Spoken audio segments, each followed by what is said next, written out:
Hello dear friends, welcome to Pragyana IAS. So basically we are launching an anthropology optional test series.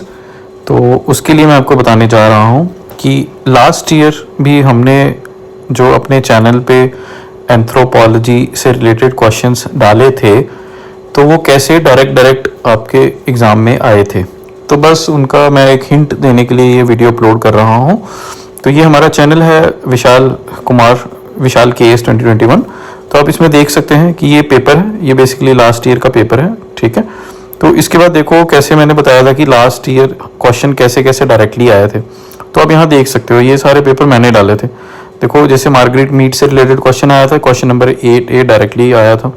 फिर यहाँ देख लीजिए ये directly मैंने टेस्ट सीरीज ये बनाई थी, इसमें डायरेक्ट क्वेश्चन आए थे। देखो जैसे क्वेश्चन नंबर 2 का C पार्ट, 3rd का A पार्ट, 4th का C पार्ट, 5th का A पार्ट, E पार्ट, ये डायरेक्ट क्वेश्चन आए थे। हार्डी वीनबर्ग लॉ देख लीजिए, ठीक है। यहाँ देखिए 7th का B पार्ट, 8th का C पार्ट, 8th का C पार्ट, हाँ ये दोनों सेम ही आ गए, ठीक है। इसके अलावा मैंने क्या किया था कि आपको लास्ट ईयर जो एग्ज़ाम हुआ था उससे जस्ट 1-2 दिन पहले आपको इंपॉर्टेंट क्वेश्चंस दिए थे। ये देख लीजिए, ये February 26 का है, ये लास्ट ईयर का है, ठीक है। ये लास्ट ईयर का है 2/23।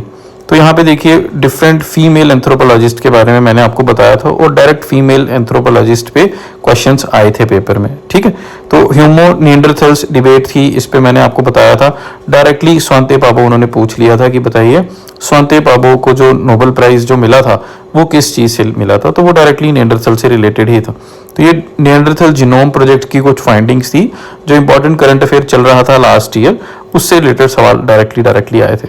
तो देखो इससे पहले मैंने आपको प्रैक्टिस भी कराई थी। एक्चुअल क्वेश्चन ऐसा आया हुआ था, मैं पढ़ा देता हूँ आपको क्वेश्चन वापस जाके। ये पेपर है हमारे पास ऊपर, ये तो इसमें डायरेक्ट आया था कि ये बी पार्ट है ना, इससे पहले वाला, एक सेकेंड, पेपर कहाँ गया, एक सेकेंड रुकिए। इसमें एक्चुअली ये बी पेपर है, हाँ ये रहा, ये देखिए क्वेश्चन नंबर 5th का C पार्ट। देखो नोबेल प्राइज मेडिसिन और फिजियोलॉजी 2022 इन ह्यूमन एवोल्यूशन, ठीक है।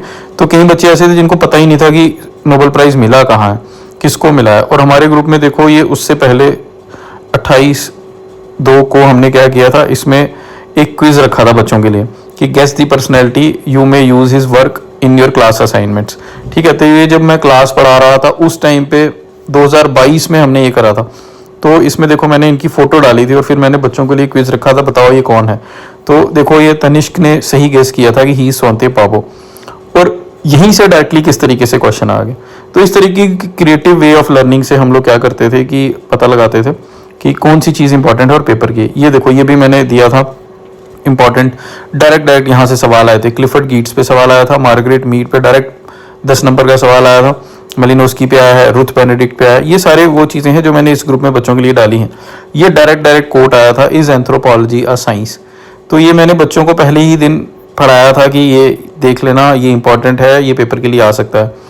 तो इसके अलावा और बड़ी सारी चीज़ें, जैसे ये स्टिकर मैंने भेजा था तो इसमें बड़ा कुछ आया हुआ था जो डायरेक्ट पेपर में आया है। ये देखो ये मैंने क्या किया था, इससे पहले मैंने आप लोगों के लिए जो UPSC 2022 का एंथ्रोपोलॉजी का पेपर था ये सॉल्व किया था। तो सॉल्व करके भी मैंने आप बच्चों को दिया था कि ये लो, ये UPSC का पेपर है, इसको भी रेफर कर लेना। तो देखो कैसे जो मैंने रेफर किया था डायरेक्ट वहीं से आया है। देखो लो इसका बुक मार्क भी मैंने पीछे विशाल KS रैंक 3 डाला हुआ है। Discuss how the rules of descent contradict the principles of resident in matrilineal society, direct question आया हुआ था, ठीक है। नेक्स्ट देखो, अच्छा ये तो सेम ही हो गया लेकिन इसमें मल्टीपल क्वेश्चन है ना। तो ये देखो इस तरफ आ जाओ, ये देखो should we distinguish classic and progressive Neanderthal, ये निएंडरथल वाला आ गया।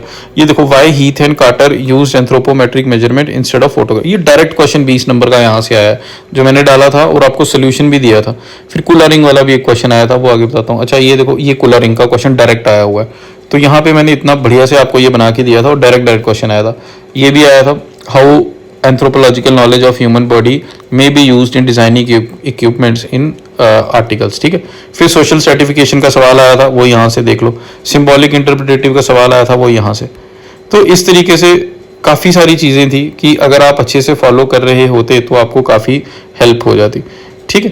तो आपको करना कुछ नहीं था, बस इसको चैनल को फॉलो करना था। तो इस तरीके से ये बस मैंने इसलिए बताया कि लास्ट ईयर हमने जो ये प्रोग्राम चलाया था तो उसमें से बच्चों को कितना बेनिफिट हुआ था। तो इसी तरीके से इस साल भी हम लोग एक प्रोग्राम चला रहे हैं। तो बस उसके लिए मुझे आपको बताना था कि अगर आप इस प्रोग्राम को ज्वाइन करते हैं तो इस तरीके से लास्ट ईयर भी हमारे काफ़ी सवाल थे जो डायरेक्टली आए थे, तो इस साल भी उसी तरीके से आ सकते हैं। इसके साथ ही साथ एंथ्रोपोलॉजी की एक न्यू बैच भी स्टार्ट होने जा रहा है, जो कि 2 तारीख से स्टार्ट हो रहा है, ठीक है, जो कि ऑफलाइन और ऑनलाइन दोनों मोड्स में ही रहेगा। ठीक है, थैंक यू।